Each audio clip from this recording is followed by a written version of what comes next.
Sektor pertanian Bali jadi sektor termarginalkan. Akademisi Bali minta pemimpin Bali di legislatif yang baru dilantik dan di eksekutif, bupati, wali kota dan gubernur di Bali yang saat ini bersaing di pilkada membangun frekuensi yang sama, selamatkan dan kembangkan pertanian. Profesor Gede Sedana yang juga Rektor Dwi Jendra di acara Dialog Merah Putih, Rabu 21 Agustus 2024 mengatakan pertanian Bali harus diselamatkan dari maraknya alih fungsi lahan. Sudah ada namun sampai di daerah berbenturan dengan kebijakan bupati. Akhirnya lahan sawah basah juga beralih fungsi. Yang mempengaruhi alih fungsi lahan.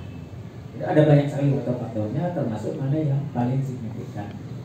Nah, sekarang bagi pemimpin kita ini ada di eksekutif dan di legislatif, termasuk pemimpin-pemimpin yang di luar dari legislatif dan eksekutif ini memiliki visi yang sefrekuensi. Jadi, mari kita kendalikan alih fungsi lahan. Apa yang bisa kita lakukan? Yang pertama, peraturan perundang-undangan sudah disiapkan. Ada undang-undang yang sudah sangat lama. Misalnya Undang-Undang Perlindungan Lahan Pertanian Pangan Berkelanjutan. Itu intinya adalah mari kita kendalikan alih fungsi lahan pertanian pangan.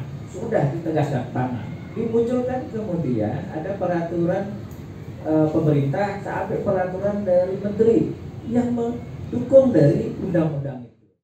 Sementara itu, akademisi UNUD Profesor Luh Kartini menyoroti makin kurangnya ketersediaan air. Banyak sungai yang kering dan hutan terkikis.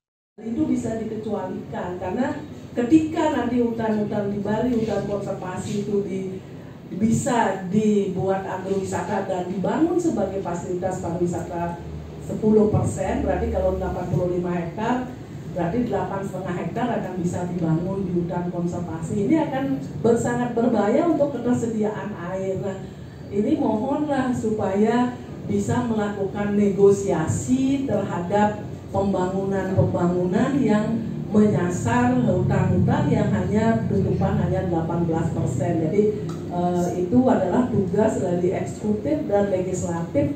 Bagaimana bisa Bali tetap ada airnya, karena air ini adalah sangat-sangat penting untuk pertanian dan pariwisata. Jadi kembali lagi bahwa hutan adalah ibunya air, danau adalah rumahnya air. Nah, ini yang harus dijaga. Semua siapa yang merasa minum air di Bali, mandi dan menggunakan untuk pertanian dan untuk pariwisata harus menjaga towernya. Kalau tidak dijaga nanti kita akan kehilangan. Bali sudah memiliki Perda RT/RW di mana hanya dibolehkan alih fungsi lahan 10%, sementara di lapangan bisa mencapai 1.000 hektar per tahun. Terhadap hal ini Kartini mengaku sedih dengan kondisi ini.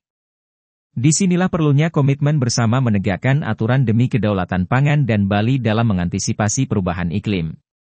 Sementara itu dosen FPB Undui Dr. Inengah Surata Adnyana mengatakan alih fungsi sektor pertanian terjadi karena pendapatan petani sangat kecil dibandingkan sektor jasa dan industri. Pendapatan pertanian hanya 1,5 juta rupiah, sektor jasa sampai 3,5 juta rupiah per bulan. Jika pertanian ingin dipertahankan, solusinya yakni terapkan pertanian organik dan adanya kebijakan pemerintah agar lahan dan ketersediaan air terjamin. Kata kuncinya buatkan sektor pertanian ini berpenghasilan dan berkelanjutan. Sueca melaporkan.